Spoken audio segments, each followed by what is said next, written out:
dodge this.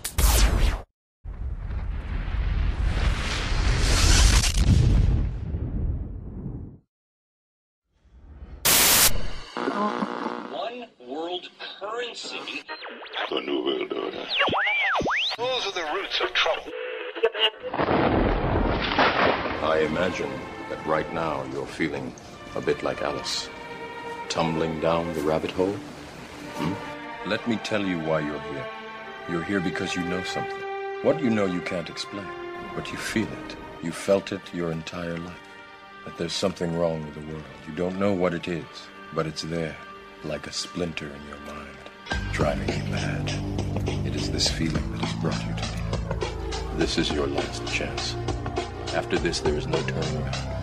You take the blue pill, the story ends. You wake up in your bed and believe whatever you want to believe.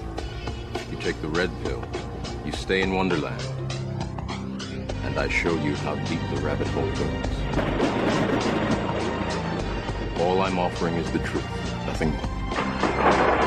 For we are opposed around the world by a monolithic and ruthless conspiracy that relies primarily on covert means for expanding its sphere of influence, on infiltration instead of invasion, on subversion instead of election, on intimidation instead of free choice, on guerrillas by night instead of armies by day.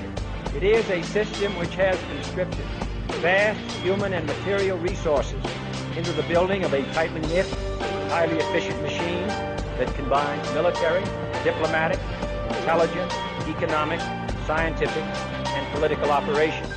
Its preparations are concealed, not published. Its mistakes are buried, not headlined. Its dissenters are silenced, not praised. No expenditure is questioned, no rumor is printed, no secret is revealed. But I am asking your help in the tremendous task of informing and alerting the American people. And now, welcome to another episode of Down the Rabbit Hole. Here's your host from federaljack.com. It's Popeye. Ladies and gentlemen, welcome to another live edition of DTRH. It is January 27th, 2015. What am I going to be discussing on tonight's live edition? We're going to be getting into the upcoming charade. The charade that is 2016's upcoming election. But before I even get into that, I have to welcome my good buddy and my co-host for this evening, Mr. Troublemaker Extraordinaire. Whatever could you be talking about? Yes. My good friend, Mr. Joe Joseph. Yeah, the guy that got banned from the Infowars.com Facebook page today because I couldn't take it anymore. Well, we're gonna actually get into it. Oh, I see you opened that whole post, by the way, with ripping off my line there, buddy. I see. Which one did I do? You opened that post with ripping off one of my favorite lines that I came up with for them and that whole. Oh, dude, totally. There. I had to. I see you. It's I see a you classic. borrowed that. I see you borrowed that. It's a classic. I appreciate that. Thank you. I'm glad people are using it. It's good to know that. At least it got me banned. I mean, that was all. Yes. What are we talking about, ladies and gentlemen? Joe posted today because yesterday Alex Jones went on his radio broadcast and he pretty much and today too, by the way. Okay, he did the exact same thing today. So the argument that it was satire. He was just making fun of it. No, he endorsed Sarah Palin is what he did. So yes, he did, and he did again today. So yeah, according to his number one is his shadow, Kev Baker. See, and Kev actually loves him. So I know he does. For Kev to actually admit that. Anyway. And I don't bash other other hosts and stuff, whatever. I've always steered clear of bashing him on air. I still don't bash him. I'm just saying that Well, no, this is not a little shisty. All. It's an analyzation of what's going on. He's I think he's selling out. He's going mainstream because he needs to stay relevant in order to feed the beast that he's created over there. Right. You need to bring in a certain amount of money. So and the only way to do that is to go somewhat mainstream because you're just not going to make that type of money. But being in the quote-unquote strict alternative media. It doesn't work. This isn't a job. What we do isn't about making money. If you're in this to make money, you're in the wrong job. Yeah, it's not a way that you make money. So that's why he has to do that. I mean, I'm not saying I agree with it. I'm just saying, like, I understand what he's doing. I don't agree with it at all. And, whatever. He's a sellout. And if he's going to go, I called it out months ago. In fact, well, about a year ago. So did other individuals that I've had on the broadcast. You and I have talked about this before. Whatever. People, you know what? People shouldn't get all. I don't think people. I mean, he should be called out, whatever. But I don't think people should get like emotional over it because he's just a radio show host. And right. He's not God. He's not. But it's a cult following, man. That's what ends up happening. It's kind of like. So basically, I just posed a question. Why? Why is he endorsing Sarah Palin? This idiot, and she's a flippin' idiot, doesn't even know if you ask her what the Fourth Amendment is, she won't be able to tell you. Just like on her little interview when they were giving her like softball historical questions, she couldn't answer it. 2 words. Henry Kissinger. Henry Kissinger. Yeah, exactly. But so my question is, knowing what you know, why would you go and say that Sarah Palin's a real deal? She is not the real deal. There's nothing real about that woman. And everybody said, well, she's a MILF. Okay, well, then I see the level that we're sinking to here. And if that's the case, then why don't we just give up now and everybody just hunker down? Because if that's the way that people are going to, draw their conclusion about, what the merit of a candidate is based on, she's a MILF. I guess it's the same merit as we should be putting on all these other Democratic and Republican candidates that are, that aren't worth nothing. I'm just so aggravated, man.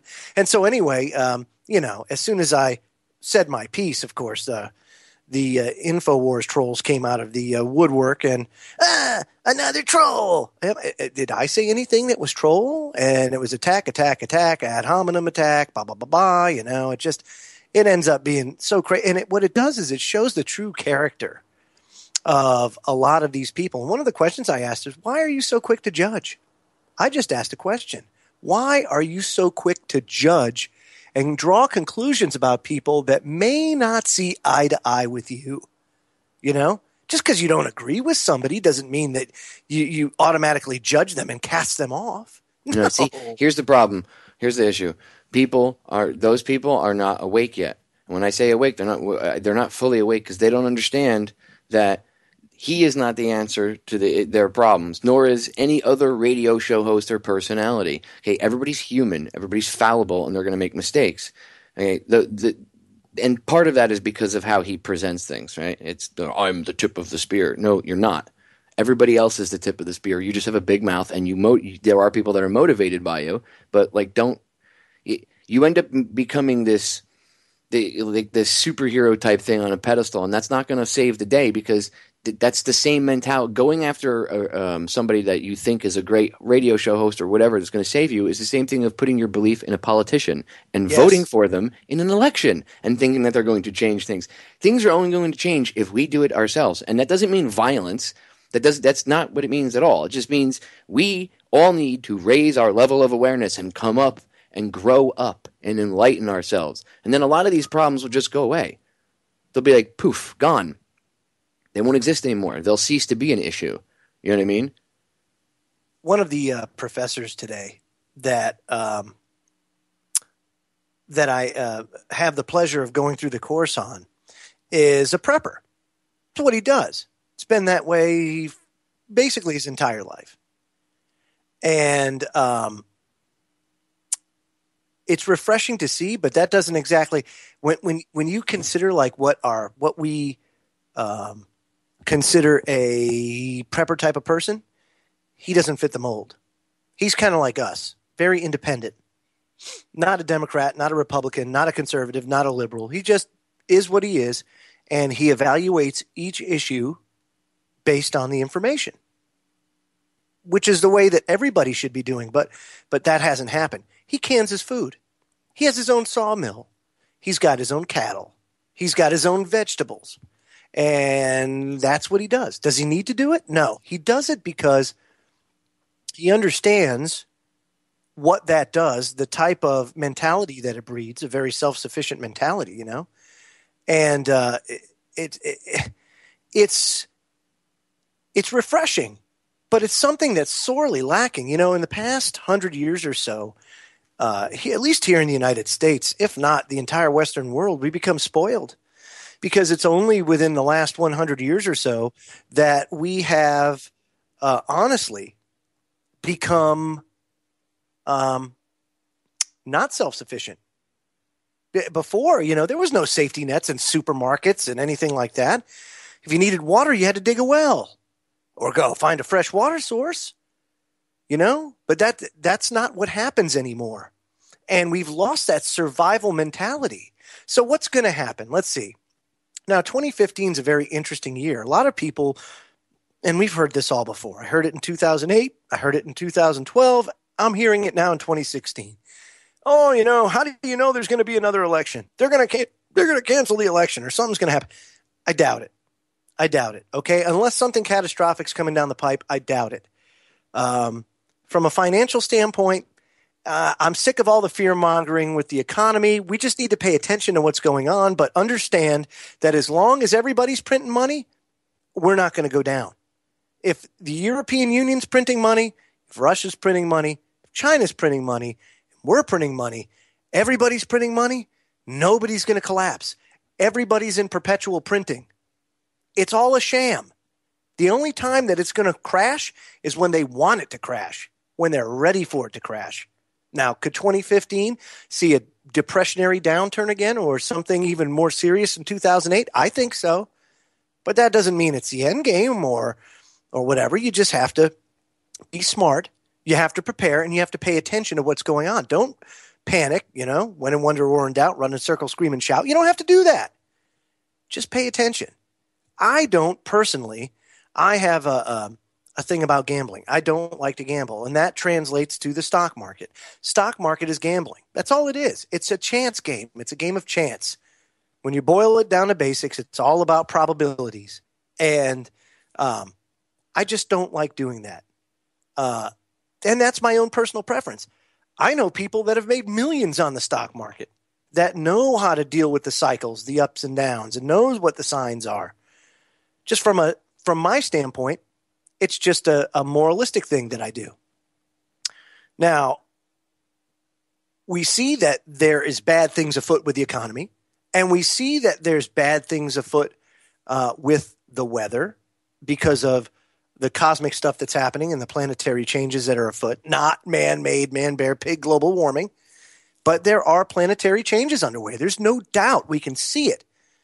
The sun has entered a quiet phase, an extremely quiet phase that resembles the last solar grand minimum, the start of it. And if you read about it now, folks, there's records. When the last solar grand minimum happened 400 years ago, people recorded what happened during that time. So look that up, because I can guarantee you that it's probably going to be pretty similar to what happened 400 years ago. And if that's the case, then because people 400 years ago wrote it down, and you can prepare. But that prepare mentality is not prevalent in today's society, because we live in a society that really is the culture of convenience, I guess you could say. That's the best way to describe it. Everything's at your fingertips. You need a loaf of bread, go to the store. You don't have to grow the barley or the wheat or the millet to have your bread. No. You don't have to mill that grain and then make it into pulverize it into a flour and then make a dough and bake it and go through all that. See, we've lost sight of that, how long it takes to produce something on that level. And it's pretty damn extensive. And if people had to go back to that, that's why, when you say it'd be very easy for them to knock out 90% of the Earth's population, no doubt. It'd be very simple. But, Popeye, I got to tell you, I don't think that's exactly the smartest thing for the powers that shouldn't be to just crash the globe, because if they do that, then they make themselves a target. And I don't care what kind of deep underground base they have or what kind of castle or bastion of security they may have. if you have enough people pissed off, they will overwhelm you. So that's not the way they want to do it. And I don't foresee it happening that way. I foresee it happening the way they've been doing it for a long time now, at least for the last 50 years. Change the mentality of society, introduce things like GMOs and vaccines that will sterilize and change the mindset of people to make it, make people so self-centered that they don't want to have children because it would cramp their style and make it unaffordable for them. That's all you have to do. And we're seeing it now with this being the first decade that they're projecting a population decrease on the planet. It's pretty simple. You don't have to get into, it's a thermonuclear option. No. Well, no. That's why they have to have their same puppets in Yes. 2016. Keep the plan going. Not that Ron Paul in 2012 would have landed on the White House lawn and like shit would have been like poof, all fixed. No. It wouldn't have been like expecto patronum, boom, and everything's fixed. That's not how it works. But he would have been an unknown or an unaccounted for variable, kind of like Kennedy was. Because look what happened with Kennedy. They thought even once he was in, they could control him. They couldn't. They had to kill him. So Ron Paul would have done the same thing. And I'm not saying that any one there's no. I'll go back to this again. And the reason why I brought up, because I saw somebody in the chat room was like, I guess it's Jones is the topic tonight. No, actually the 2016 election is. Unfortunately, he just made a retarded comment about it in the past 2 days. So he had to get brought up.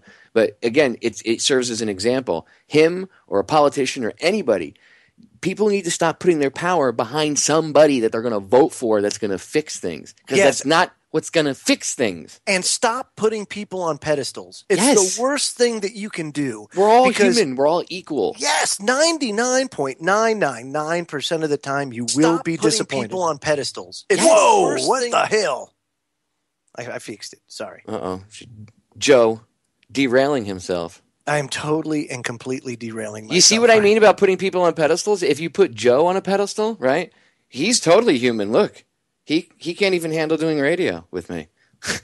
You're a jerk. I love you, man. You're like my brother. I'm right now. I'm going through the sound card.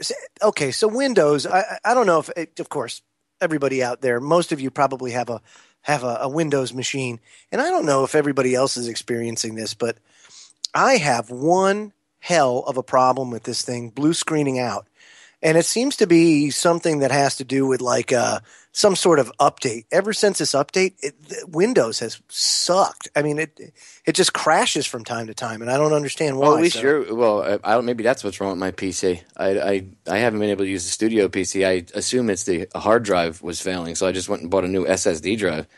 But it don't run at all. Studio PCs. That's why I haven't gotten any of the archives rendered for the show. And it was. I'm not the only person. As soon as the latest Windows update came out, everything was screwed up. Yeah, everything just went Windows, Skype, and of course it's all tied to Microsoft. The bastards, all of them, the bastards. I know this is a little off topic, but I heard Kim.com is making a Skype killer, like a new. Well, it's not. It's browser based though. It's kind of like like a window on your browser. I don't know. I'll tell you what. Can't we just go research it? Can't we just isn't there somebody out there that can make us something that they can't corrupt? Did you hear that? You'd have to sell out. Did you hear that? That dee-dee. No, is that your computer failing again? Yeah, did you hear it? Did you hear the sound? No, it didn't come through this time. That's a good thing. I think I might have fixed it. Yay! I don't know, man. It's just it's crazy. Oh, Kev is telling me I derailed the show. No, you didn't. Because I am a pro, Kev. Unlike you, I can bring it back around anytime. That's right, Kev. He's a pro. I just choose to sit here and have a conversation with Joe. He's calling me an amateur. What a jerk. What a jerk. You're right. You know what? I am. My hat's off to you. Oh, great one. Oh, master. Kev Baker 2016, ladies and gentlemen. Kev Baker for president, because you don't need to be a citizen anymore. Hey, no, you don't. You don't. Apparently, with Barry, you don't need to be a citizen. So, Kev, you can run for president. You have the Scottish accent. I think he'd woo all the ladies. Totally. And by the way, make sure you stay tuned, because 9 p.m. Eastern, 6 p.m. Pacific, the real pros come on, and that's Kev Baker and the Rundown crew. That's right. Kev's their special guest tonight. So Then you can hear the pros really do it. Oh my God, I don't know if there's going to be enough room on the show for his ego and because they have two hosts, right? They do. So like they He's just going to kick him out. He's just going to kick they him already off have the side. the personalities, so Kev's going to have to truck his ego in on a flatbed. Mr. Gio, could you put in the KBS intro music, please, for the Rundown Live tonight?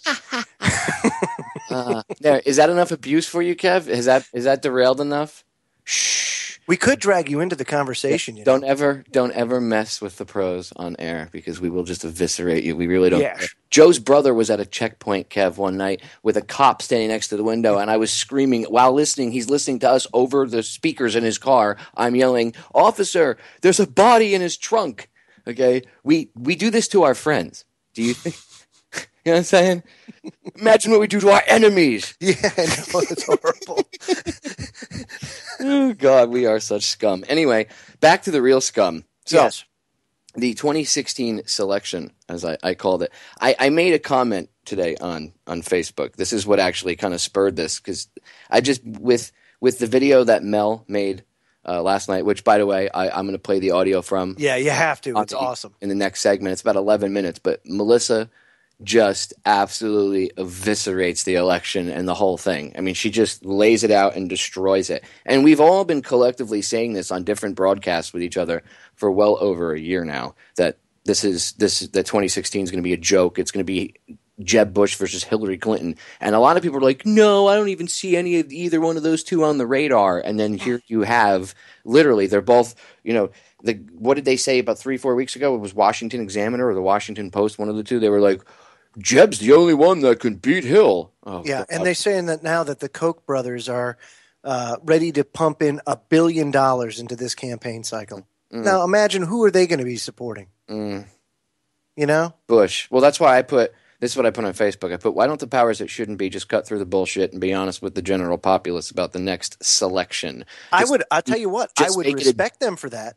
Yeah, well, good luck. They're not going to. So I put, just make it a Jeb Bush / Hillary Clinton 2016 presidential ticket and be done with it. We all know it's going to be some shitty variation thereof anyway, so let's just cut straight to the point because my time is precious and I don't have any patience for lies.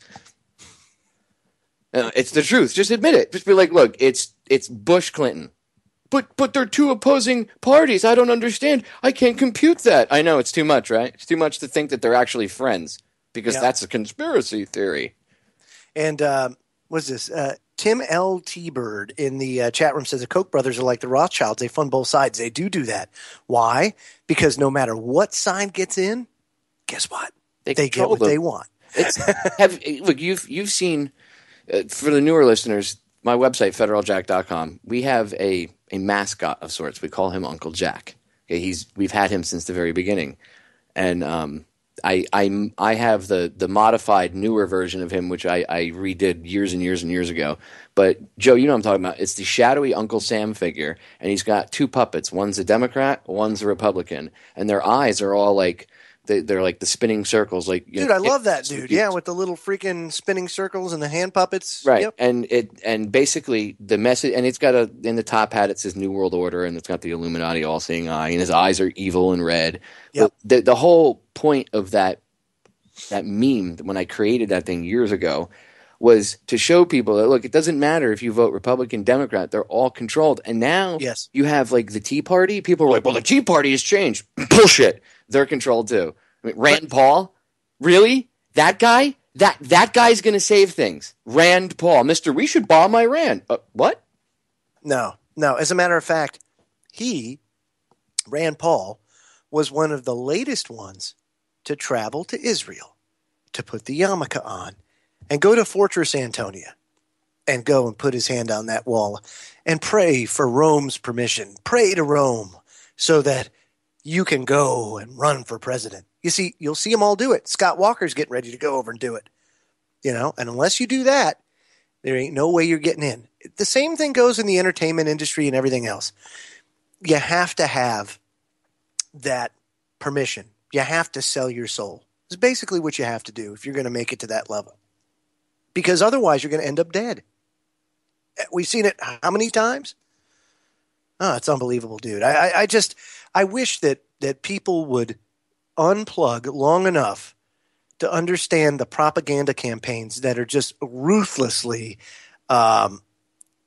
we're just being bombarded with all the freaking time. Oh, dude. And I mean, think about this, dude. Hillary Clinton, Bill Clinton, we know that he was a scumbag 25 years ago.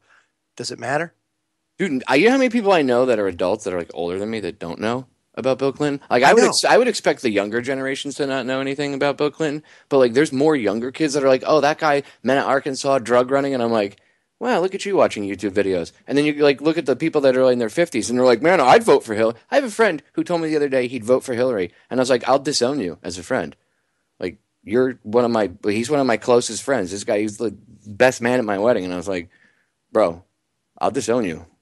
Seriously. Like, what is wrong with... He goes, well, explain to me why Hillary's evil. You know how hard it is to explain to somebody in 3 sentences why Hillary is evil? It's impossible. The woman is so damn evil. You can't get someone to fathom the level of psycho in her head, in 3 or 4 sentences. I told him, I said, I can't do that. I said, what I can do is tell you where to go look stuff up, and you have to do your research. And he's like, I don't have time for that. I don't want to watch videos. I'd rather watch. He goes, I'd rather watch America's Dumbest Criminals. Well, that was me face palming it, by the way. I heard it, and therein lies the problem. If you look at the Bush family, same thing. You have at least 4 generations of treason right there. Where you've got Samuel P. Bush, who on the War Industries Board during World War I colluded with the Remington family to make a shitload of money off the war. And by the way, sold ammo to both sides. Oh, wow. And hold on. I'm going to cut you off right there because the break's sneaking up on us. Ladies and gentlemen, stay tuned. We'll be right back. Funding both sides of the war. Gee, where have I heard that? We are back, ladies and gentlemen. And I did say I was going to play an audio clip of Melissa ranting because everyone knows that no female ever in the history of alternative media can rant like the little firecracker that is Melissa Melton. But instead of playing a video of her, what did Bill O'Reilly say early in his career? We'll do it live. So guess who's live with us to go off on the 2016 selection? None other than Melissa Melton. Hi, Mel. Hey, guys. Oh, guess who's here with me? Ooh. Is soon-to-be hubby with you? Yes. Is this some kind of on-air taunting? Mr. Dykes, I presume. Oh, yes. By the way, before we even go anywhere, I would like to publicly say to you two. Oh, congratulations. Congratulations. Guys. Damn, how cool is that? I was dancing. I'm walking up the walls. I didn't know it was possible. The power couple of truth, ladies. I was like Jackie Chan and what is getting married. Pharmaceutical commercial with the "I'm walking on sunshine." Well, actually, you should have been walking on sunshine. Suicidal, depressed, lonely, or angry. Exactly. I'm walking on sunshine. Oh, that's a great meme for a commercial right there. It totally was. But I mean, this is, folks, let me tell you something. The best way to do the whole marriage thing, believe it or not, is if you're into this stuff, marry somebody that is into it with you. There's no better 1-2 punch than a husband and wife combo fighting together. You create a partnership, but you two, yes, we've been friends, a while, and you guys are, you guys are good for each other. You guys make a good team. You complement one another very well. So I just, before we got into making fun of all the morons, I get all giddy inside. It's so very, it's just, oh. No, you guys I love it. You guys are close friends of mine. I love you both. Yep. And you guys are just awesome people. And I'm glad that you two, the universe definitely hooked you guys up for a reason. So totally. Congrats to you two. Oh, well, thank you. We love you guys too. Now everybody clap. I'm pretty excited. Actually, we're thinking about That's what I was we're actually thinking about doing this on Patriots Day. Awesome. All right. So they're going to win the Super Bowl and you're going to get married. Yeah. No, you're talking the about first day of the Patriot. Revolutionary War. Oh, sorry. Nice. That's nice. Actually, that was good. You hijacked their time of evil because that's like the season of sacrifice, they call it. And you hijack that full time and you turn it into something positive. That's good. That's what I was thinking. That's good. That's what we need to do. We need to. Can we have a web stream too? We'll maybe pay-per-view. We can live. What? We'll do a pay-per-view event of your wedding. Yeah. And that'll fund the next documentary. Huh? Nice. Damn, 2-for-1 special. So I don't know what I missed in the first half hour. Well, don't worry. Be glad you two weren't on. That's all I gotta say. Yeah, for real. It might have violated some sort of contract or something that you guys. Yeah, we don't want. No. So yeah, No. Joe and I do the dirty work. Let us take care of when that. people have to wade down into the septic tank, Joe and I will take care of it to get rid of the rats and the scum. Don't worry about it, love. So anyway, what in the holy hell is going on? Right. That is my question. Oh. What the hell? I'm going to try really hard not to cuss because I don't know how else to deal with the situation. Wait. You don't have to try not to cuss. This is my show. Go ahead if you want. Yes, by all means. You're a firecracker, Mel. What is this bullshit that they're trying to shove down the throats of the American people? And now, on top of everything else, Sarah Palin too? What? Did you hear the way she said bullshit? You could tell that she's feeling spirited, I guess you can say, because it wasn't just bullshit; it was bullshit. Did you hear that? Shit. There's fire not just there. Regular bullshit. Sarah Palin. What? Sarah effing Palin. Like I said to you yesterday, Mel, when we were chatting, and I went 2 words: Henry Kissinger. Enough said. End of story. That's really all you need to know. I have gone back and read some of the MK Ultra stuff tied to her. It's pretty intense and insane, and that rabbit hole goes down way deeper than I ever imagined. But it makes total sense if you go ahead and look at the barely coherent speech she gave on the 24th at the Freedom Summit. What the hell? They said it was her teleprompter went out.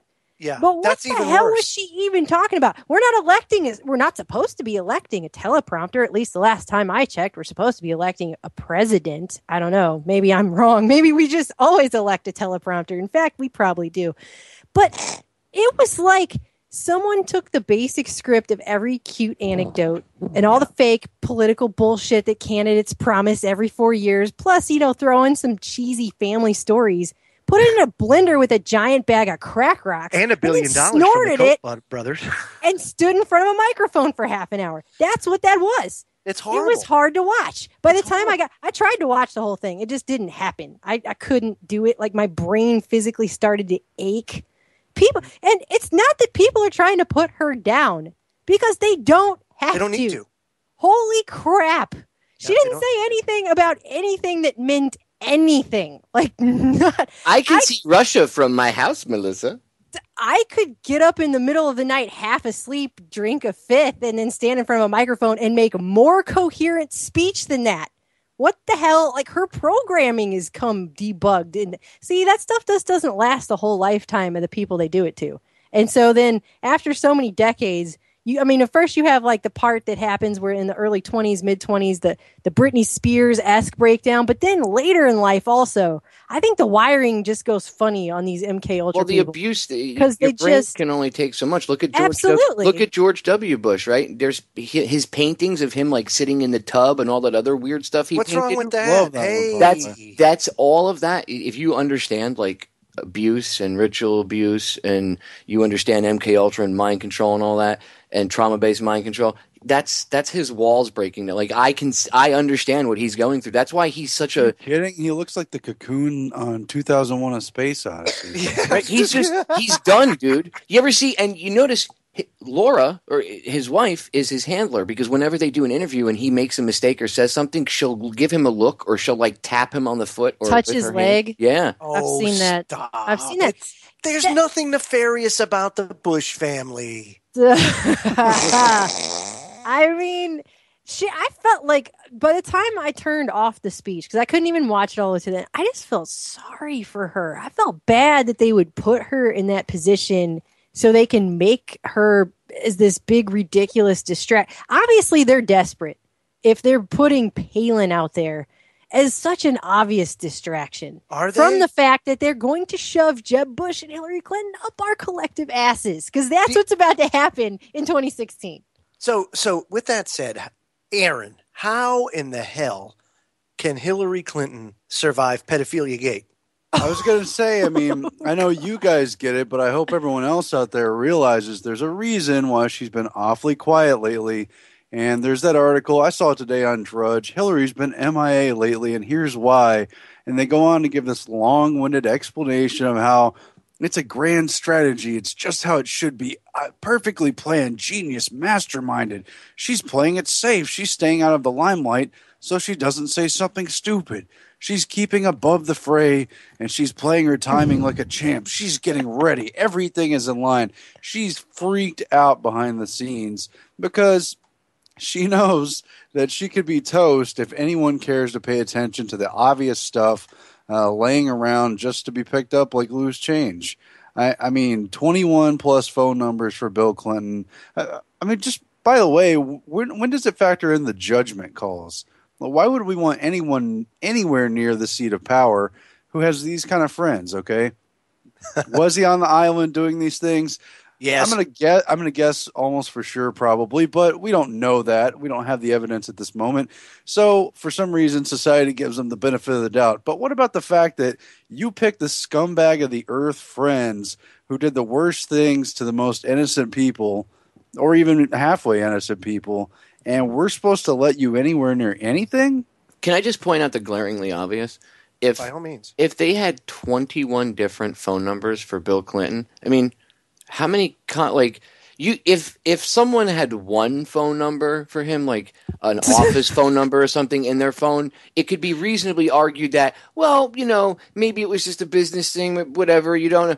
But you have 21 different contact phone numbers. No, it keeps people on their toes. There's no way of getting around that. That's why it keeps people on their toes. Bill just randomized the numbers. You never knew what phone he took with him every day. Right. And it was a game. He just, he got up in the morning and picked out phones like he did neckties. Sure. Because that makes any sense whatsoever. That's what I'm saying. Like, there's no way to get around that. That's why it's just that when they can't handle something like that, when there is no damage control to be done, they just ignore it like it's not there. Absolutely. You know what got uncovered on this whole Epstein thing? What actually got uncovered? You know how they say that every one of these politicians that we have is owned and they've got something on them all that they could use at any minute? That's what Epstein is. And everyone knows it. He was recording all of these people. They put them in those situations. They record it all. And then they're like, I got this recording. You better do X, Y, Z. And that's what that guy is down there with his island. That's why they have an island to do that on. That's what that guy is. And it's tied to so many more people than just Bill Clinton. Well, yeah, they bill all the important people as an exchange of favors, but that's only the upside of the bubble. The downside, which may or may not ever get played out, is the obvious blackmail potential. You don't say no to people like that, even if you're as powerful as a former president. Not when they got that kind of dirt on you. I mean, come on. I mean, at a minimum, he's traveling around with the world's skankiest bimbos and girls who have first names only and are tied to all kinds of things. I mean, if you want to run Larry Flynt for president, go ahead. Great free speech candidate. But you're not going to bill him as a moral family man with ties to the church or anything. This is who the former president is. Everyone's heard about his scandals for decades. They got covered up when he was governor, before he was president. There's all the stuff up to and including Monica Lewinsky, which is cake. It's simple stuff. Which, by the way, can I point out another obvious point? Way to go, GOP! It's so obvious that it's like just like the image I have on the T-shirts and on the business cards and stuff. The Uncle Jack with the two puppets. It's so obvious. They sent Ken Starr, a Bohemian Grover, by the way, after him. Clinton, another Grover. Okay, I mean, this is all live action play. And what did they send him after him for? Wasn't for murder. Wasn't for Waco. It wasn't for having little kids set on fire. None of that. Wasn't for anything with Whitewater. Wasn't for the kids that were killed on the tracks down in Mena, Arkansas. None of that. Drug running? No, none of that. No, none of that. What was he brought up for? He banged his secretary. I could give two shits less. Or excuse me, I'm misusing that term. I couldn't give two shits less that he banged his he's the president of the United States. I actually kind of expect that kind of crap to go on. And that's an issue for his wife, and she obviously doesn't care, except where it might hurt her own path to power. Exactly. I don't care what he does in the bedroom. That doesn't affect his ability to run the country. Everybody is a freak in the bedroom in their own right, in their own way. It's none of my friggin' business. What I care about is the murders, the death, the drug running, things like that. But I was about to bring up Kenneth Starr, too. I mean, that's an interesting person, and he most definitely is a Bohemian Grove member. I've actually got the membership roster from 2006, and he's most definitely on there. He's in there. He's listed as Pepperdine University. He definitely goes to Bohemian Grove, and Clinton has been there. He's been a very high-profile guest, invited directly from the other former first president, George H.W. Bush. All right, he calls him father. And now we're supposed to see a brother and sister-in-law probably running against each other for the presidency.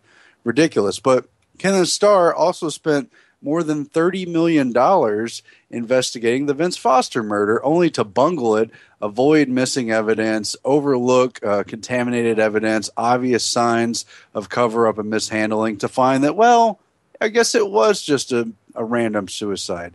I just put a video up on True Stream Media YouTube about the Vince Foster stuff because we took a road trip last summer, and we went to great pains. Really, we spent more than an hour searching for the Vince Foster grave when we stopped off in Hope, Arkansas.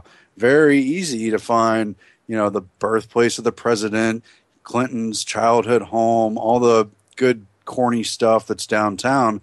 Very difficult to find Vince Foster, the highest official to be murdered in a violent manner since JFK, mind you. The FBI came in and immediately literally altered the crime scene. They actually altered the landscape of the crime scene. During the investigation. Oh, what? But I'm sorry, Popeye. That's not all. Kenneth Starr comes up yet again.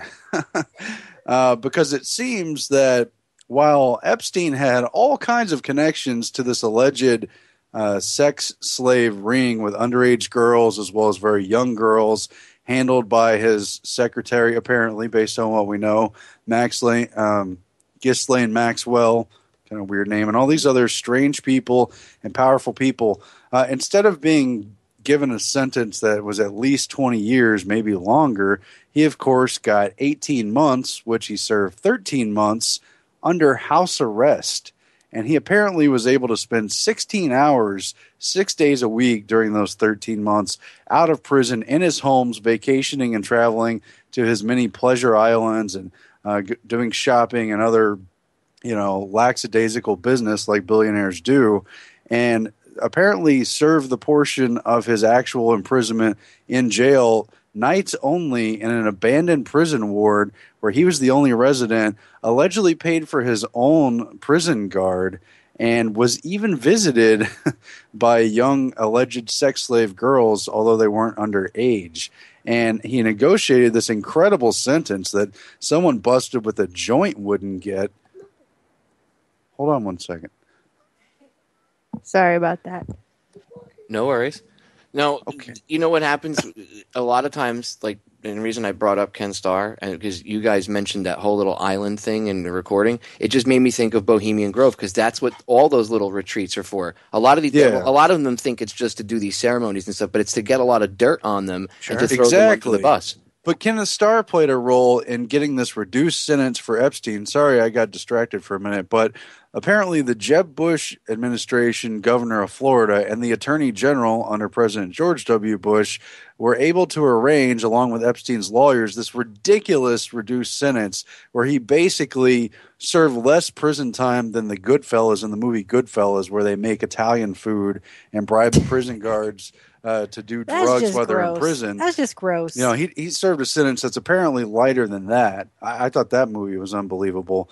And it was arranged in part by Bill Clinton's special prosecutor, Kenneth Starr, and, of course, Alan Dershowitz, who's been named in the allegations. How do you like that one? Did you see how, I actually ripped the video, and when I saw that, I thought of you two. I ripped the Alan Dershowitz, CNN denial video, and the reason I did was because my first thought was, I should play this in reverse.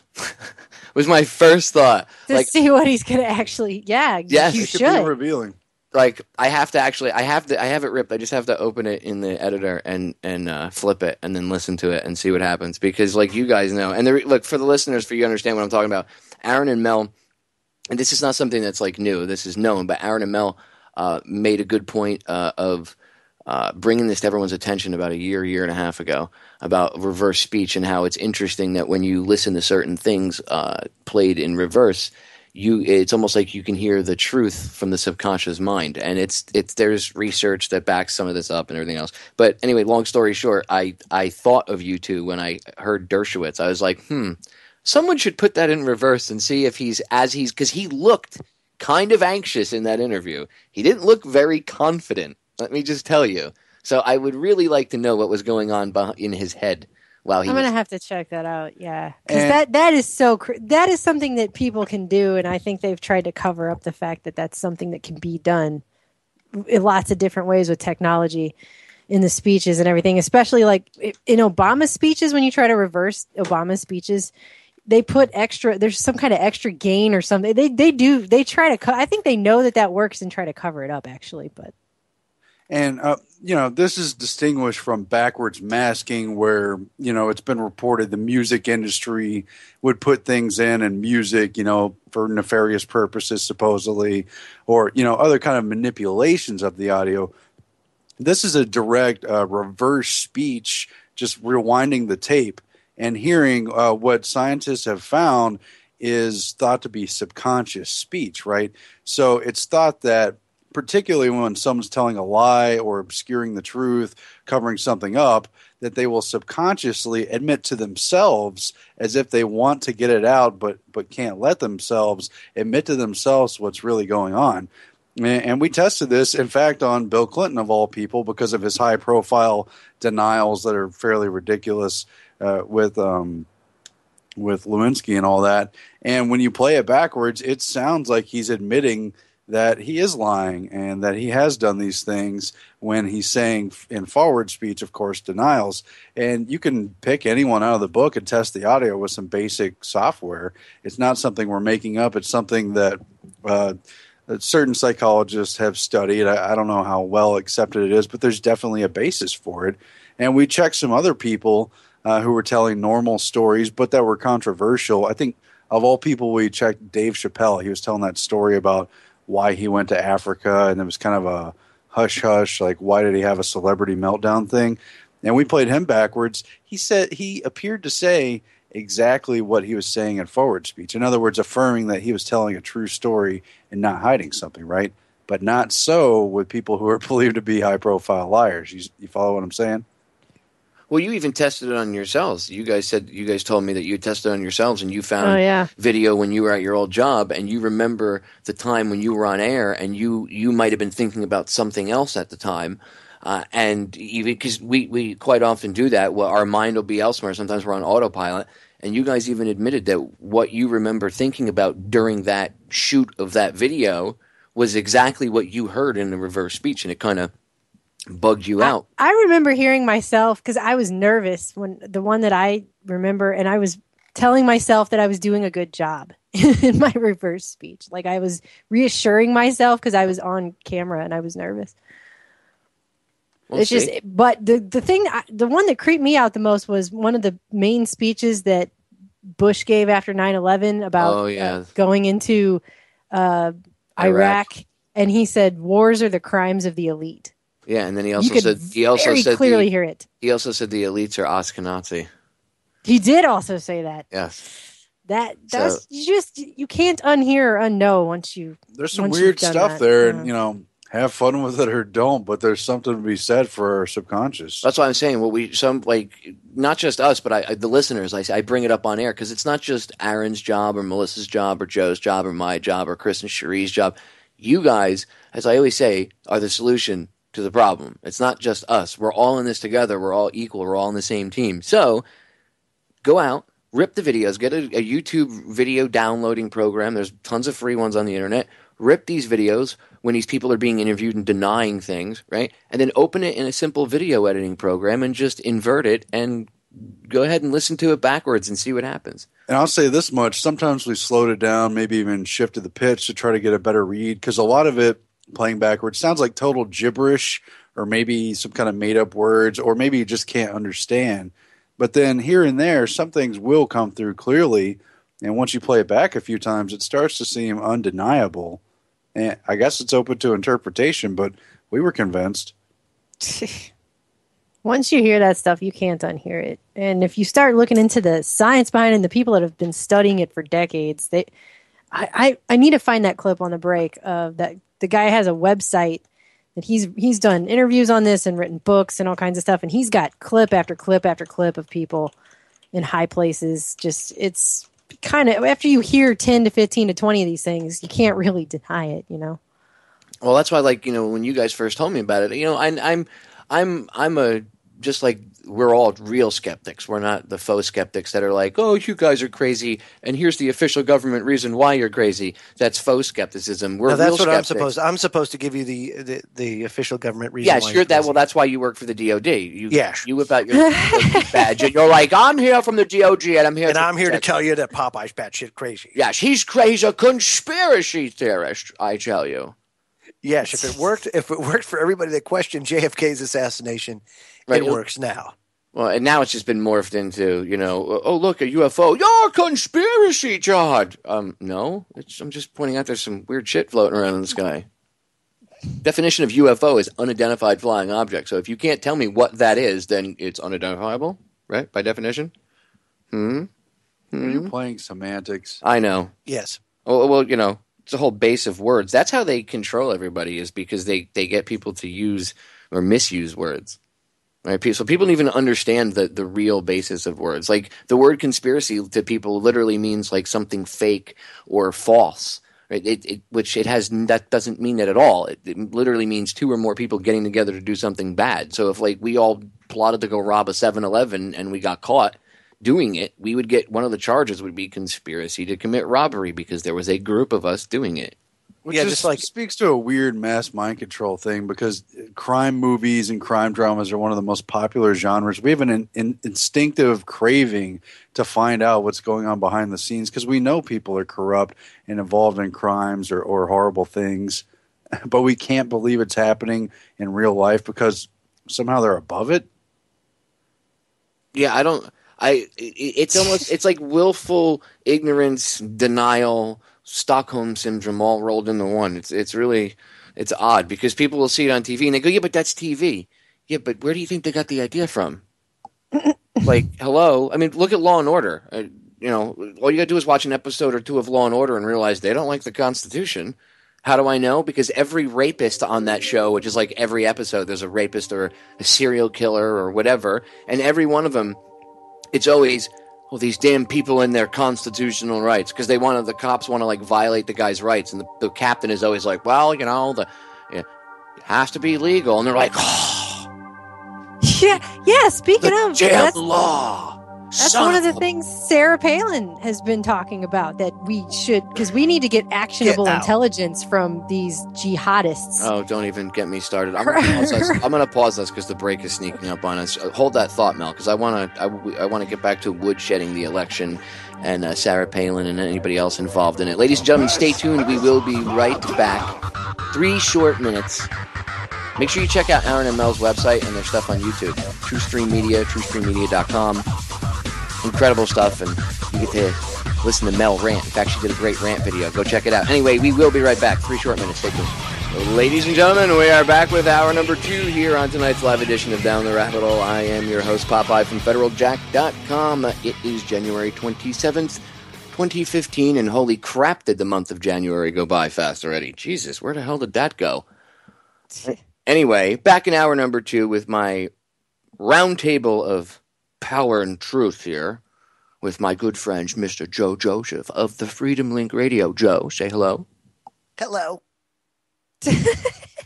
Like Saul Rosenberg. Rosenberg, yes. Very well done. Yeah, Joe lives in the Jerky Boys for some reason. Seriously, like he parked himself in the Jerky Boys in the 90s and he just threw... Well, because you know what? Those were good times, man. Those were good times. I didn't have all this crap going on, I was busy overseas, minding my own business, sitting on oil platforms enforcing the Oil for Food program. And everything was fine. You and Peacekeeper. What's that? Is that a story you tell? I haven't heard that one. Yeah, no, that's when you're over sitting 7 miles off the coast of Iraq trying to deter oil smugglers from taking their oil out of Iraq and going through the Iranian toll booth that was set up and transiting Iranian territorial waters all the way down to the 7-mile stretch of international waters that separate Iran from the UAE. And then they would go and they'd cross that and sell their oil. So that's what That's what we used to do. And who did Justice you? and freedom. Who did Spreading freedom and democracy throughout the who world. did you work for? You wore those blue helmets? In the Navy. No, not even in the Navy. You were like you were the UN's Navy. Yes. What do you say? A blue hat. Yes, Joe was a blue helmet for a while, unfortunately. But hey, you saw the error of yours. Hey, I used to work for DHS, dude. That's right. I equated to that forgetful. scene in Blues Brothers when he's standing in the church and do you see the light? And you see the light coming down. He's like, the band, Elwood, the band. You know, that was me. I saw the light. It's like, nope, can't do it. You know what? Some of the toughest fighters for truth and freedom and stuff are actually people that went through stuff like this and that have been through and are veterans or served. So no, it's all right. It gives us a unique perspective of understanding this stuff. So before we get too sidetracked, because I'll forget, I want to get back to this thing that Aaron and Mel were totally dropping on everybody. It's another one of those brain melting things if you actually go do a little bit of research into it. The whole reverse speech thing. And I was kind of skeptical when they first told me about this back in the day. Did you try it? And no, I did. And I remember talking to you guys about it the first time, and I was like, oh, I'll go check it out. And We played you clips. yeah, well, that's what changed my mind. I was like, wow. I mean, it wasn't like you just told me, and I was like, okay. I was kind of skeptical. I mean, you guys are my friends, but still, I have my own brain, right? And you guys showed me the evidence, and I was like, okay, this is a little weird. And then the more I looked into it, I was like, okay, this is kind of really interesting. Maybe the subconscious mind does do this. I mean, who are we to say, no, it doesn't do that because my science book that was made by this company that was, working for the Rockefeller Foundation or funded by the Rockefellers, my science book in school says that that's impossible. Right. So because your science book told you that then anything that anybody else tells you that's outside of the box is impossible, right? No. Think for a second. Maybe it really is. I mean, the possibilities actually, ladies and gentlemen, are endless. So anyway, with that in mind, Aaron, you have a bunch of them that we were talking about during the break, a lot of these quotes, and you don't have to censor them or anything. I want you to go ahead and be as frank as you have to because it's pertinent to the event and the person and the individual, right? So, well, that's what's interesting is it's not phonetic. It's not, a string of letters. If you play them back, it's the obvious palindrome of it or the reversal backwards arrangement. It has to do with the subconscious intent of the person speaking. And so if they're being deceptive, unless they've otherwise trained themselves to hide that even from themselves in reverse speech, it's going to come out at some point or another in these tape conversations. And our world leaders are perfect examples of this because they're terrible liars, they're horrible criminals, they associate with the worst people, and they systematically lie to the population. Let's just be honest about that. It's totally a fact, and I don't even think there's that many exceptions.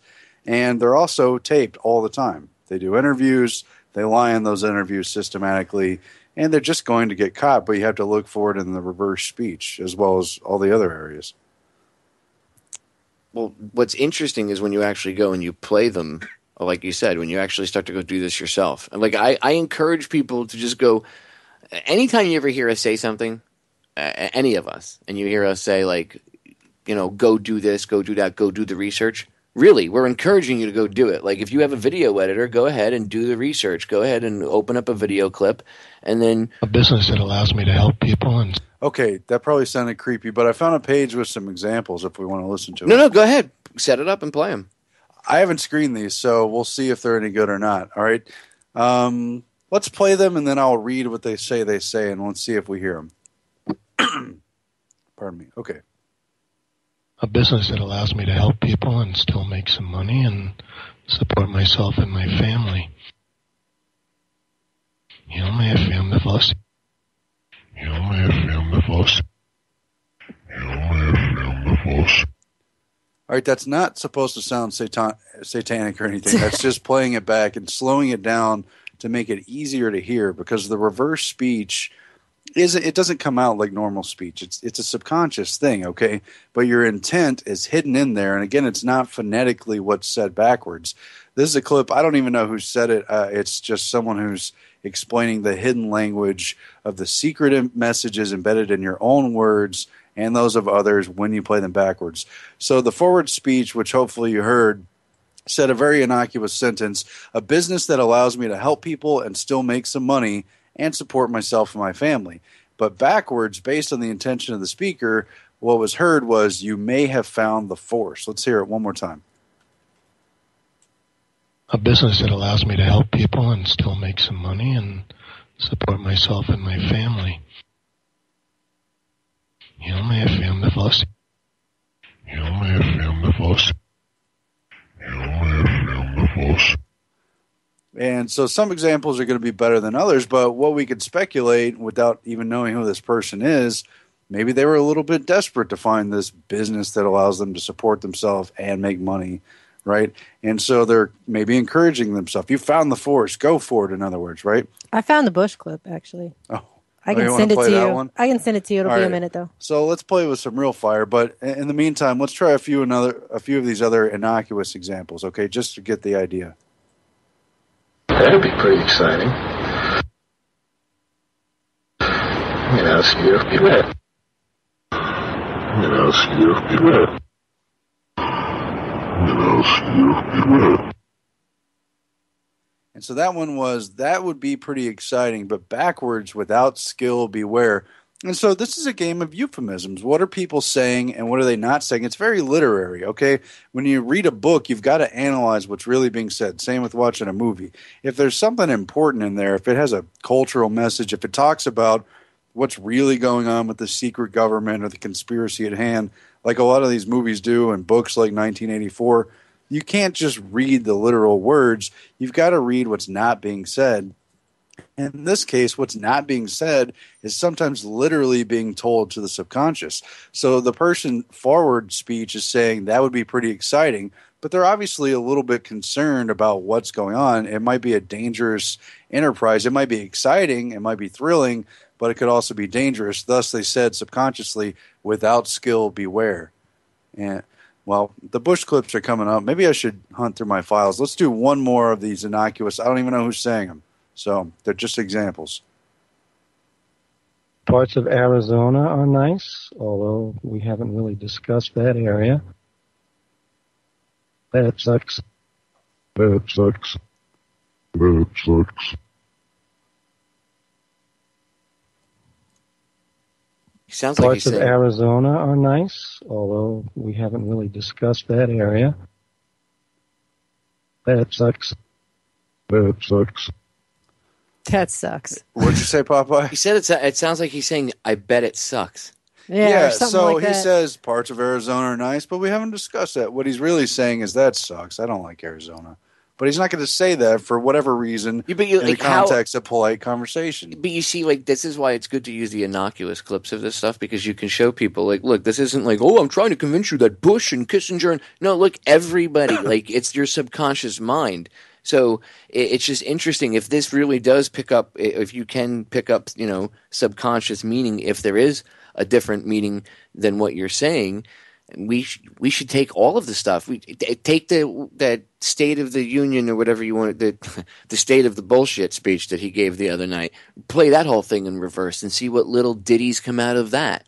Or, you know, if you want to just look at certain sections of that, then do that. Play it in reverse. I mean, nothing might come out. There might not be anything, but you never know. You might find something, and people are going to go, "Well, if you'll find anything if you look for it." Well, that's the stupidest comment I've ever heard. Because if you're looking for your keys, let's not look for anything ever. How about that? We'll just keep our eyes. And this is there. I mean, hopefully, this is not what you're doing to check up on your personal relationships, but you could. I mean, you could catch a lying, cheating spouse or a terrible friend, etc.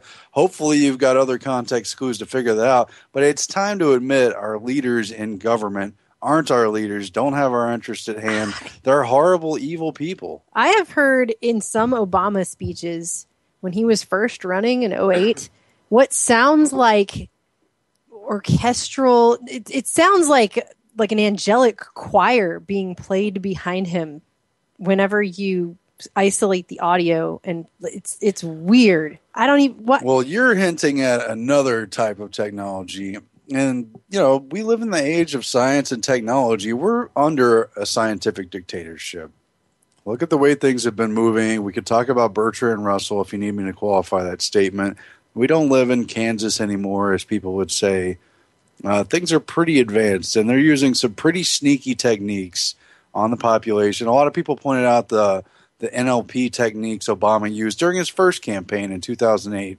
And we're there. I mean, let's talk about it. Let's speculate. Remain skeptical if you don't think this is really going on. But just don't be a babe in the woods about it. Here, let's try this clip.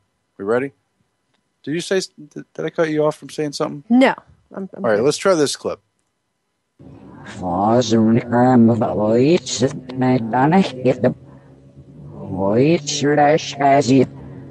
These acts shatter steel, but they cannot dent the steel of American resolve. So this is sometime in the immediate aftermath of 9/11. He says, these acts shattered steel, but they cannot... Yeah, I think it's on the clip, like the backwards is first, so you have to go halfway through. Let's try it again. These acts shatter steel, but they cannot dent the steel of American resolve. And backwards?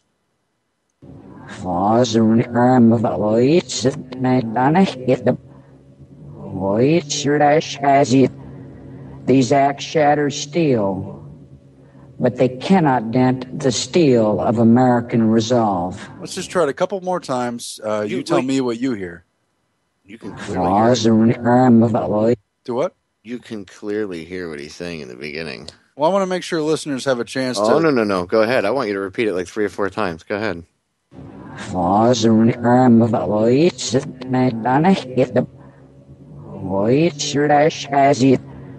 These acts shatter steel, but they cannot dent the steel of American resolve. Well, what you got to realize is, I mean, first, let's just recognize something is being said here. I think it should come through that there is a message there, whether or not you understand it. One more time.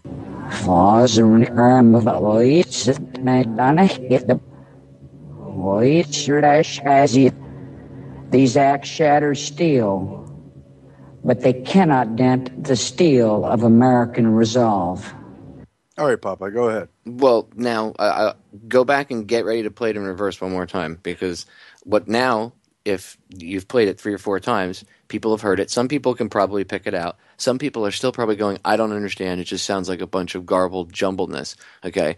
But if you listen, when you're listening to the reverse speech, there's stuff that'll sound like, you have to understand there's 2 different things. There's stuff that you'll pick up that is speech, and you have to listen for it, and you have to allow your brain, close your eyes even if you have to, and just allow see with your ears.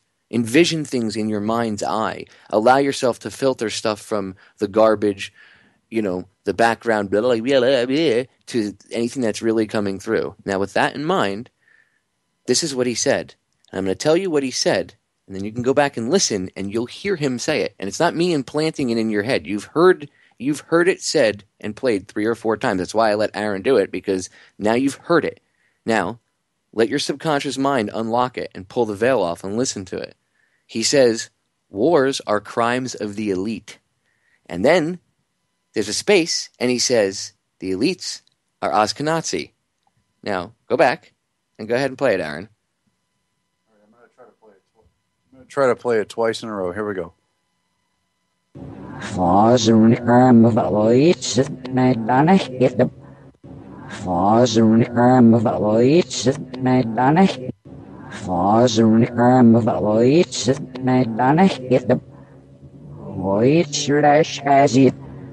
These acts shatter steel, but they cannot dent the steel of American resolve.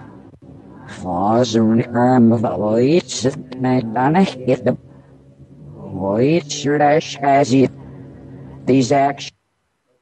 Now you should be able to hear it you can clear. Pretty clearly hear that. And see, he's saying these acts shatter steel, but they cannot shatter our resolve. And when people hear that, they're thinking he's talking about the Americans, right? All of us together, our. Who do you think our is to Bush? George W. Bush. Does when he says the word our, do you think who are his peers? Yeah, exactly. He's not talking about the citizens of America, our resolve. So then if you think about that, and then you think about what he said, wars are the crimes of the elite, our resolve, can't shatter our resolve. They're resolved to go into Iraq. Even though, obviously, how many lies did they end up saying it took to get us in there? 935 or some crazy number? They just had to lie their ass off to get us into Iraq after 9/11. That's, of course, just what was documented on TV by actual administration officials, not counting any of the mouthpieces or... Yeah. Look, pay that no mind. Okay, that war was justified. I'm sorry. I can't even say that sarcastically without even wanting to vomit and the bile just coming up. I mean, seriously. Like, I still argue with people. I'm like, they lied to get us in. And they're like, oh, there was like 1 or 2 lies. I'm like, dude, no. There was a scroll of lies, the likes of which that you haven't seen in decades, okay? Let's be real about this. Let's not fool yourself. See, I hate that too. Lately, anytime I write any kind of articles having to do with Obama, I have people coming in saying, why are you trying to say this is Obama? We all know George W. Bush also sucked and you didn't mention him. It's like, I'm just mentioning to you at this moment in time, the puppet we have in president at this time is doing this horrible puppet thing he's doing.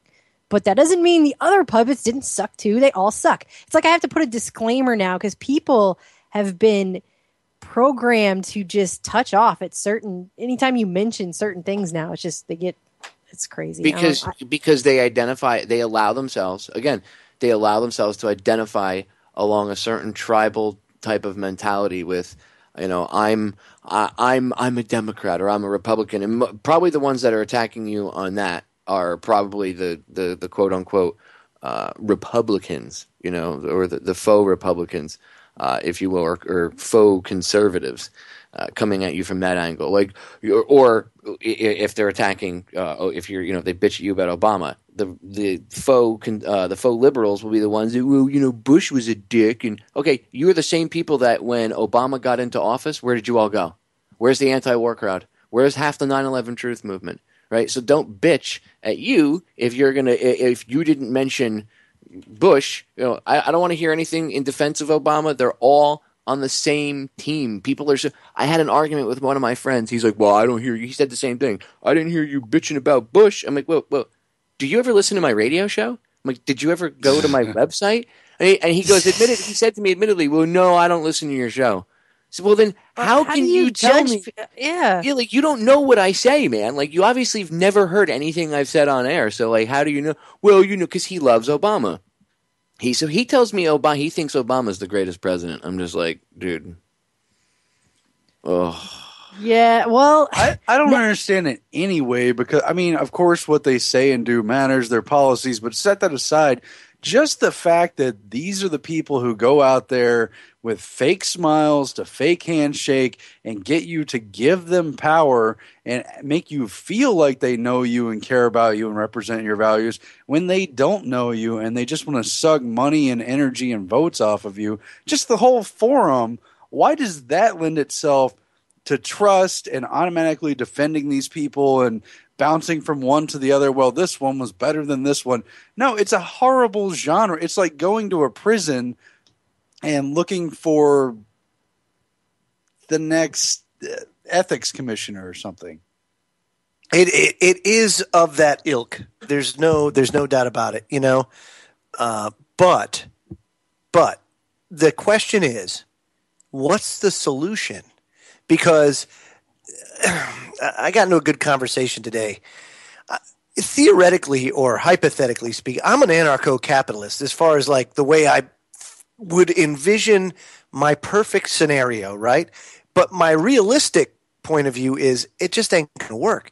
People just don't get it. And I don't think they would. And even if that kind of non-system, if you will, was put into place, that there'd be enough people that would mess it up to where people would be clamoring for government again for that type of thing.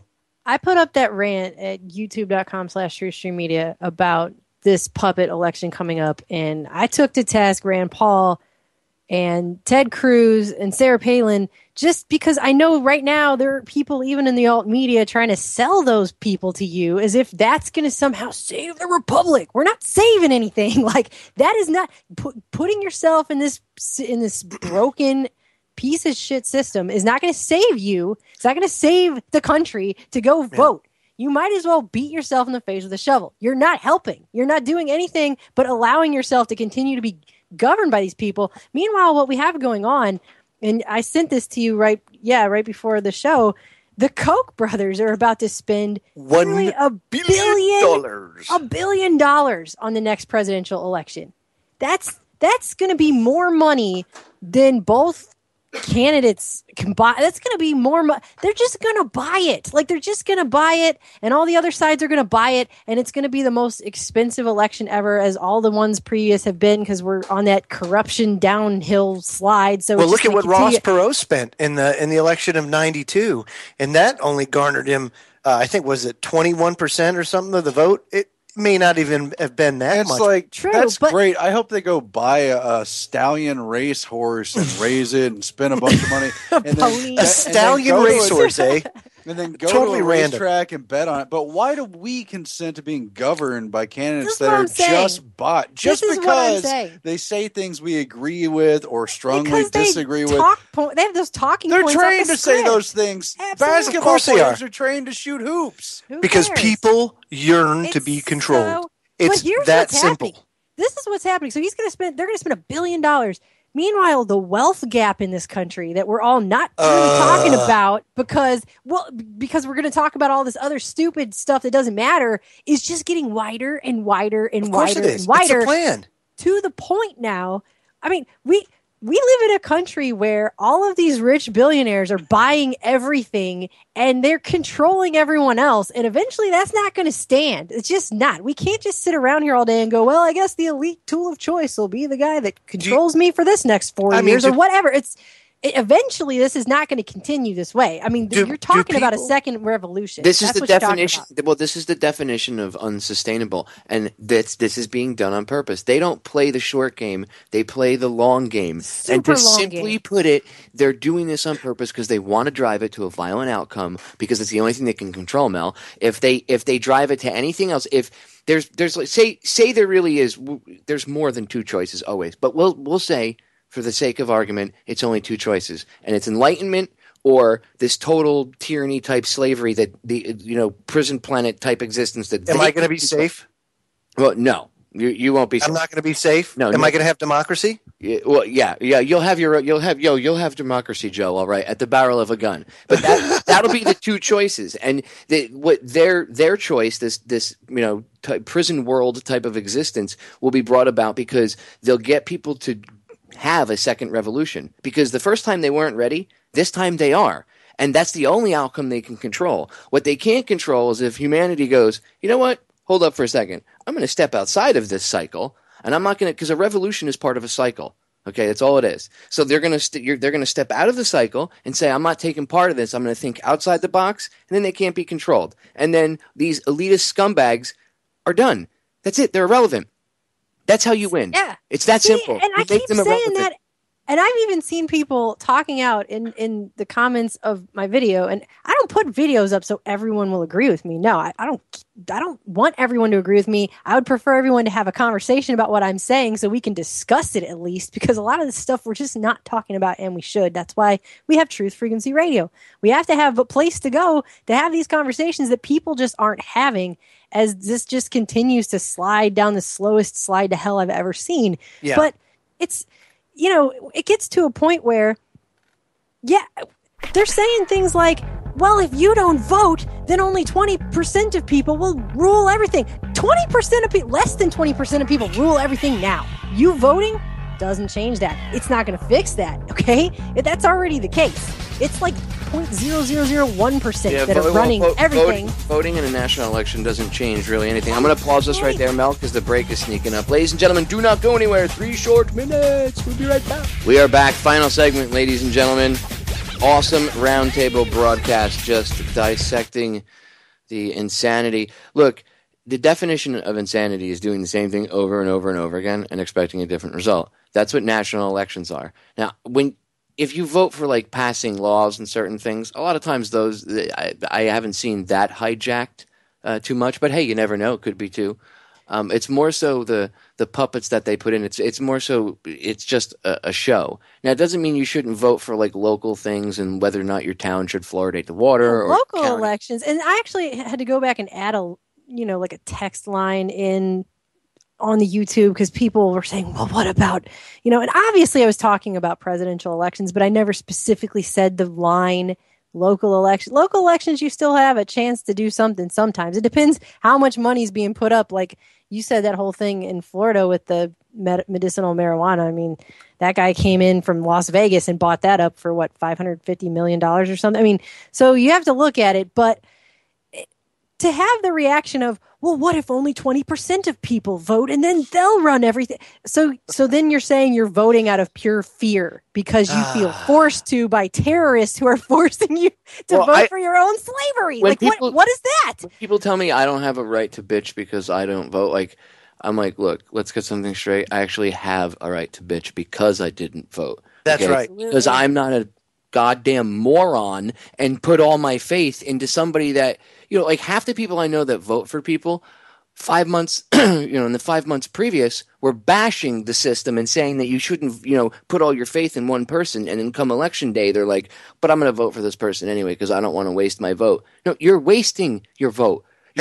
It's more powerful when you abstain and say, no, I'm not giving you, I'm not going to support you. Look, voting for the lesser of two evils is still voting for evil. It's still voting for evil. That's right. It's the evil of two lessers this time. I mean, the thing is they're putting so much money into this, I think, because they know turnout is going to be probably the lowest ever in the history of it. It's probably going to be the lowest it's ever been in the history of the country. Probably. And actually, if it was only 20%, eventually that just wouldn't hold up because the country of people, and there are more of us than there are of them, wouldn't be okay with being run by, on paper, ostensibly 20% of what 20% of people said. They'd be like, why should I have to deal with this person controlling everything because only 20% of people even wanted that guy? Hey, I got a clip. I got a clip for you guys. Would you mind me taking 3.5 minutes of your time? Woo-hoo. Okay. This is an expert on voting. And I just hope everybody enjoys this in all its majesty. I know what this is.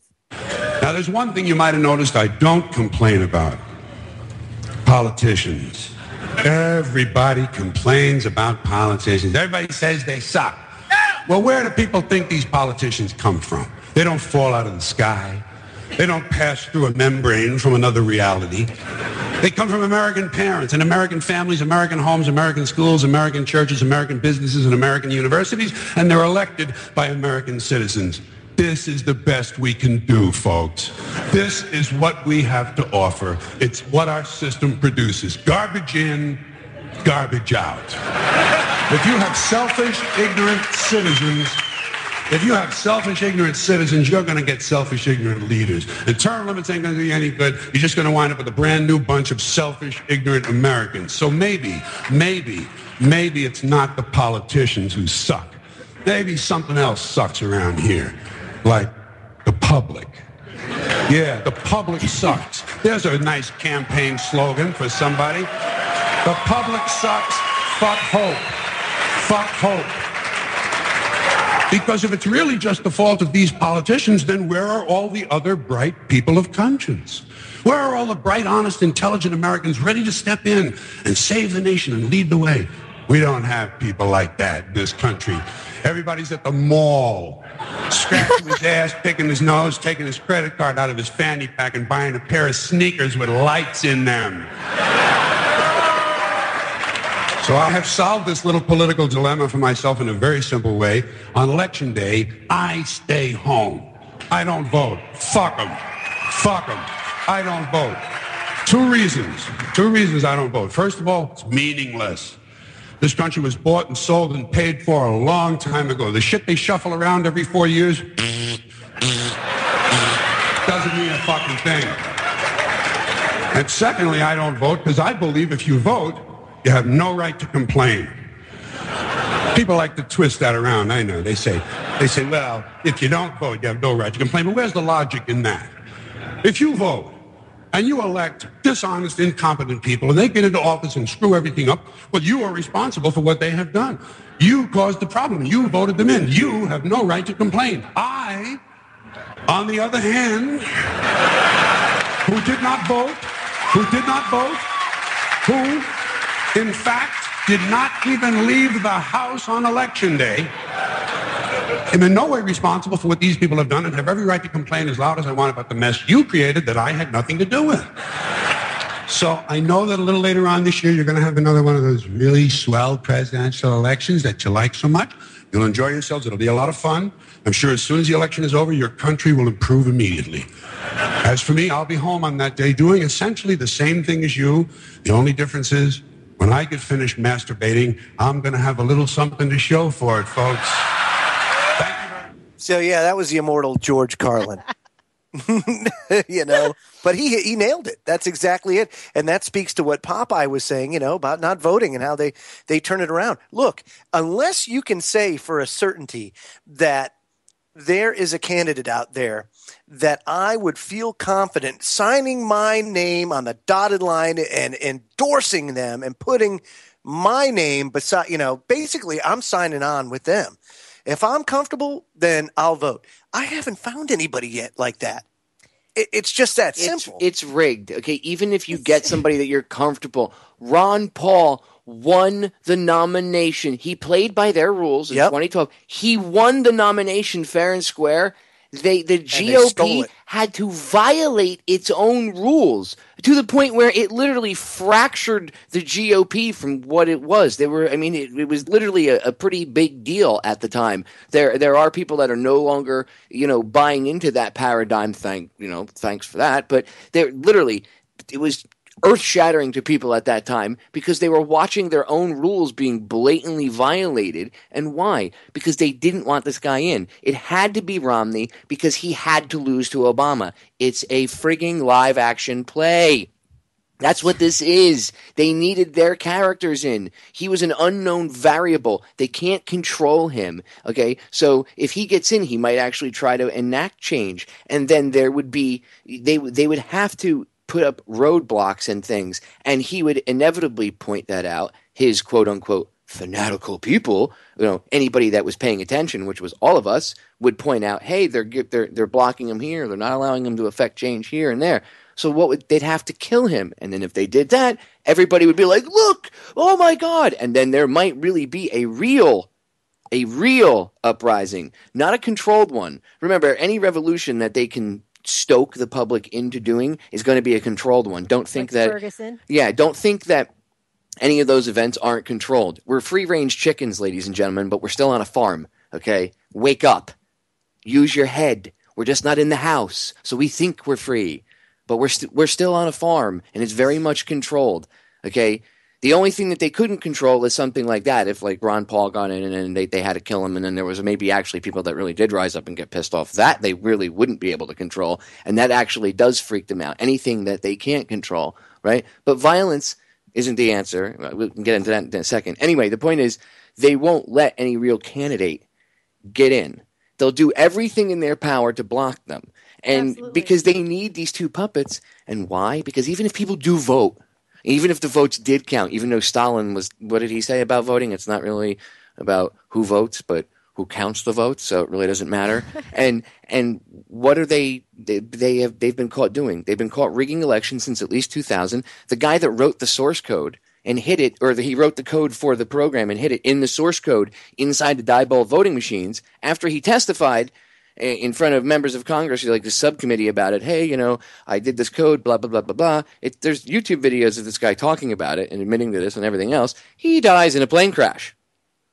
Single-engine plane crash, I may add. Gosh darn it, the single-engine plane crash again. All these people that were connected to this stuff have died, right? But, Don't get into a single-engine Cessna or any sort of like private reason. Corporate Can I give you advice, too? If you're a whistleblower, like a la Deborah Jean Palfrey, the D.C. madam, don't go on nationally syndicated radio shows or on Fox News. I guess Geraldo wasn't on Fox at the time. Whatever Geraldo was on at the time.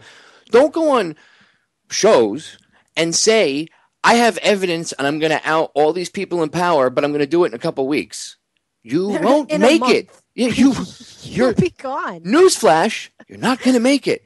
There's a little thing called OPSEC, what you do is you keep your mouth shut, and there's always good to have plan B in case they don't catch you and then off you and then no one knows. That's fine. You have plan B. You have things set up so that, if something happens to you or whatever, that's fine. But do not break OPSEC, ladies and gentlemen. That's like the worst thing you could do, okay? All these people, I'm going to out these people, the Illuminati, this, that, the other thing, and suddenly they're found dead. And if you do that, make sure that you dump all of it out there for everybody to see. Absolutely. Make it super as public as you possibly can. Yep. Anytime somebody comes out and they say, I have this groundbreaking news and I'm going to share it with you in an upcoming magical report in 3 days, just know that report probably doesn't mean anything, because if the person's still there in 3 days to tell you what's in it, it doesn't matter. What they're saying is just probably to sell you like water filters or something. So, they need the vote to be close so that they can swamp it in whatever direction they want. It's a selection. That's why on that Facebook post I put, in front of the word election, I put the S in parentheses there. I did that on purpose because it's not an election. This is an illusion of choice, ladies and gentlemen. It's an illusion of choice. And I'm still having to try and explain to people that Rand Paul is bullshit. Why do I have to still explain this to people when 2 months ago he was out on stage saying we have to tell Obama to prioritize the Trans-Pacific Partnership, which is basically an all-out assault on our national sovereignty? Why he's to that level? And he's infiltrating, right? Because he's so crafty, they don't know that he's infiltrating. Give me a break, agent man. I want people to think in his campaign, people won't give you the time of day if you try to shake their hand, but they're hanging out and having a great time with these people. It's a lot like Coke and Pepsi. They got them on the end caps. But everything in the store, since it's a BS corner store with junk food, has a bunch of high fructose corn syrup, and at the organic choice, aspartame and MSG. And the organic choice, GMO. quote unquote, has carrageenan. So it was really just made in a factory like everything else. Cars are the same way. Everybody thinks you have an illusion of it's an illusion of choice with everything.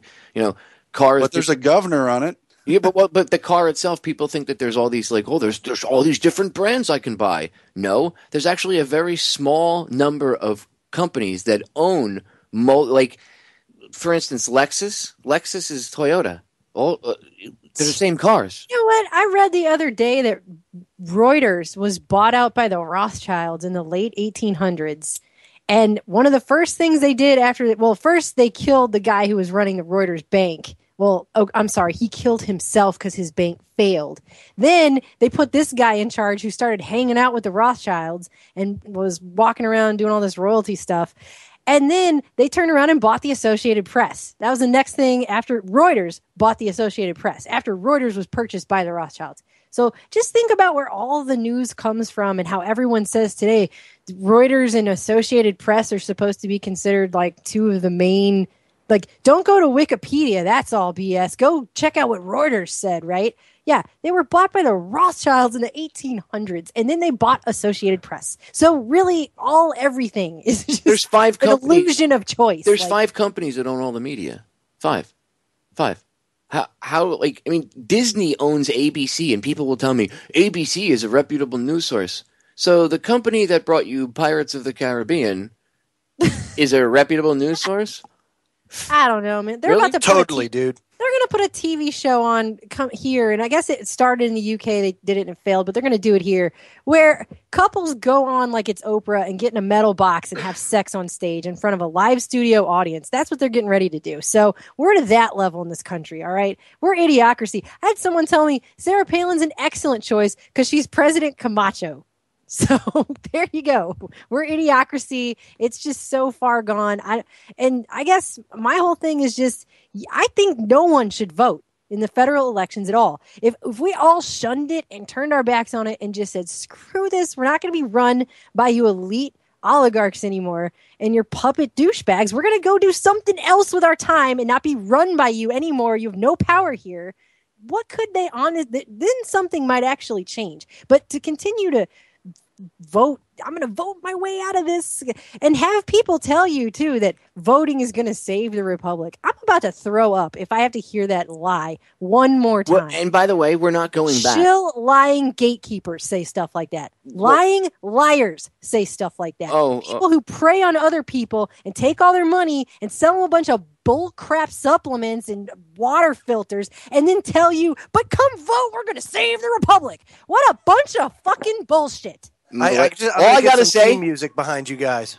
All I gotta say, Melissa. It just makes me so mad. All I gotta say is, look, it's because infomercial wars. There's a war on for your wallet, and I'll leave that one there. But look, I'm sorry. It makes me angry when I see people who care and they really want to affect change and they try and they get trapped in like that filter in the swimming pool off to the side, and they just get sold a bunch of lies by someone. And it makes me sad. It makes me sad for those people because they don't deserve to be. No, they don't. After going through waking up anyway and figuring out the whole world is a bunch of lies and it's run by a bunch of evil psychopaths to begin with, that's horrible enough. That is horrible enough. Then to get suckered back in by someone else who's just a freaking liar is so horrible to me. And it makes me so angry that that's a thing that's happening right now. And on top of how bad the world already is, it makes me so mad. I can understand also, though, why people cling to it because Jones woke up a lot of people, no doubt about it. I mean, you can call it what you will. Like let's not even say Jones. Infowars woke up a lot of people. It woke me up. So, I mean, there's a certain level of damn. Right. You know what I mean? Listen, here's the solution to this problem because everybody at the end of the day wants a solution, right? Here's the solution to the problem. Yes. Stop putting anybody on a pedestal. And that is a solution. Well, hold on. It's a two-pronged solution because it's not only the listeners have to not put anybody up on a pedestal, but the hosts themselves have to check their own effing egos at the door. Sure they do. This isn't about you. No. Okay, and I'm speaking to anybody that does radio. This isn't about you or TV or anything. No, dude. this is about saving the planet and trying to get humanity to pull its head out of its collective ass and maybe do something right. Okay, look, I know a lot of people think that there's no hope and everything else. Whatever, I don't believe that. I firmly believe that no matter what, we can overcome things if we just have a different perspective on things. But right now, I mean, if we keep the current perspective, then no, there isn't any hope. Then the ship will sink without a doubt. And I'm not being a naysayer. That's just the way it is. So I have one of two options. Either I sit here and I let the ship sink, or in true damage control fashion, and Joe knows I was a damage controlman in the Coast Guard, okay? We're the idiots that jump into the hole that's taking the water on and try to plug it before they seal us into it and go down, stay in that compartment permanently, okay? I can't watch a ship sink. So I'm going to do everything I can to plug every goddamn hole that this ship has. And not only am I going to do that, we're going to pump the compartments out, and then we're going to get the gunner's mates to turn the guns back on these assholes and open fire, okay? And by the way, when you're trying to stop the flooding, you're not going to go say, well, hey, look at me, look at my heroic efforts, look at what I'm doing as I'm trying to plug the holes. Ha-ha. No, you're like, holy shit, the fucking ship is sinking, damn, we got to do this. People need to be focused on the job at hand. And the job at hand right now is truly saving the planet. That's it. Popeye is not exaggerating here. This is what's at stake. And I don't care who you are. I don't care what country you live in. We are all faced with the same threat. Everybody. So you can either accept it or you can accept your place in slavedom. But that's what's coming. The hosts have to check their egos at the door. And they do. If you try to get into this to make money, okay, you're going to eventually have to sell out and go mainstream because there isn't going to be enough money to be made in this for you because there's not tons of money to be made. Look, you shouldn't be in this for that reason. It just shouldn't be about that. It's not. Look, money's not going to matter if it goes to shit. Money's not going to matter. All that money that you got paid to sell out will not matter. Your little bunker where you can hunker down with your guns, that won't matter. You'll become irrelevant, and eventually time will take care of you, or roving bands of morons will come get you, some dystopic future will come get you, okay? Whatever. Don't be part of that. Okay, money means nothing. Honestly. All it is frigging paper. It means nothing. This is about saving the world for the future generations. There are little kids out there. Like when I look at like little 2-year-olds and 3-year-olds, I have a 3-year-old niece. Okay. My friend Jamie's got a 2-year-old son. When I look at these I have two, children. Yeah, you have kids. Joe's got kids. When I look at everybody's kids, I see all these people. Like I can't leave them.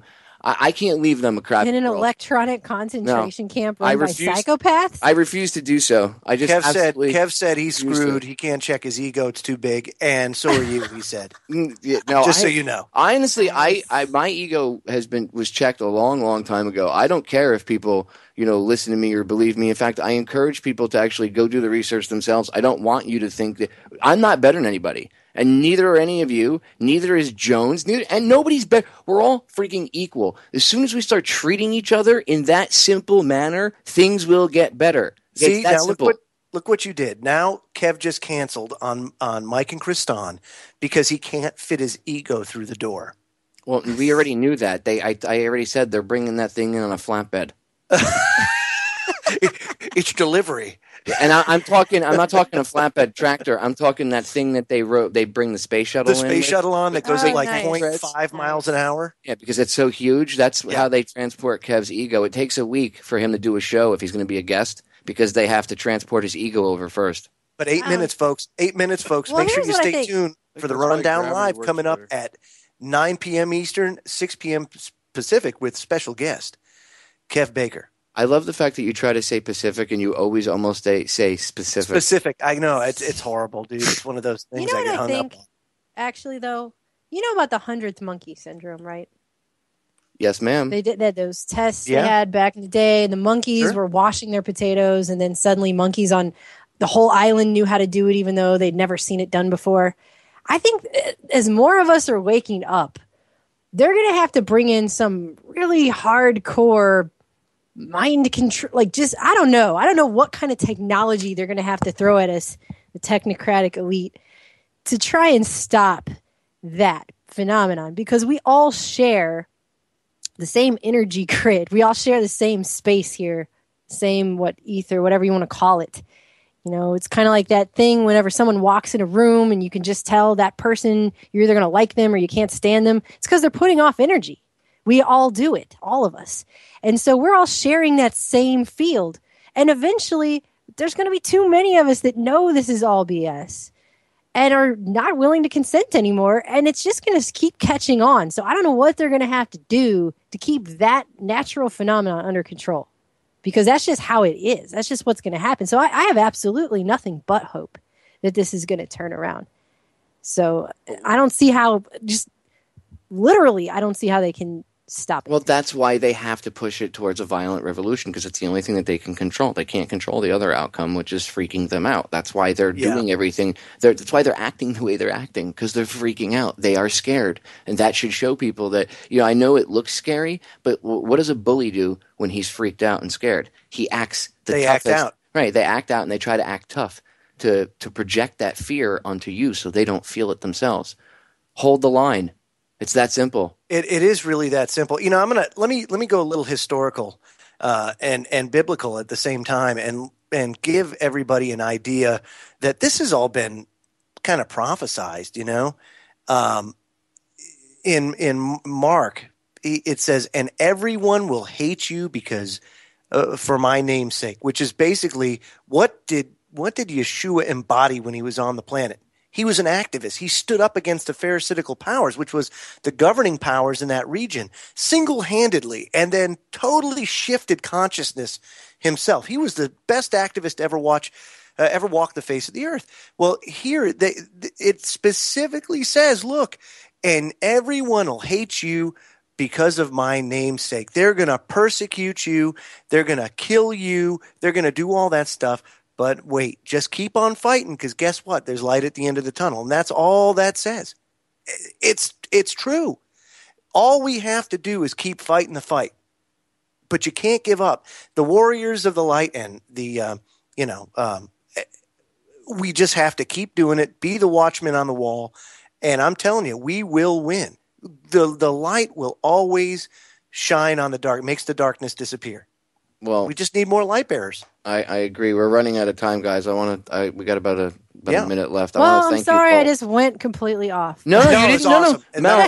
Mel, that's why I bring you on, to have you go off. You're our little firecracker. That's why we just wind you up and let you go. That's the best audio ever possible, and the listeners love it. And we really do appreciate you guys coming on, and I know I do. Guys, we have less than a minute, and I just want to say, honestly, to the listeners, because I know you guys already know this, that again, I want to reiterate, you all are the ones that have the true power and the true strength. Okay, don't wait for us. Don't hope that we're going to come save you. We're not. We're on the same level. We're just having open-minded conversations to get you to think, so you'll act as well. When humanity starts getting up off its collective ass, that's when things are going to change. And you know what? I have faith in all of you. I know Mel and Aaron do. I know Joe does. Okay? You people are the solutions to all of the problems. I always say the solutions to our problems are an inside job, and you people really are going to be the heroes. I love you all, and we will catch you all again Thursday. Stay tuned for Kristan and Mike Rundown Live and Kev and his huge ego. Ladies and gentlemen, we are out of here.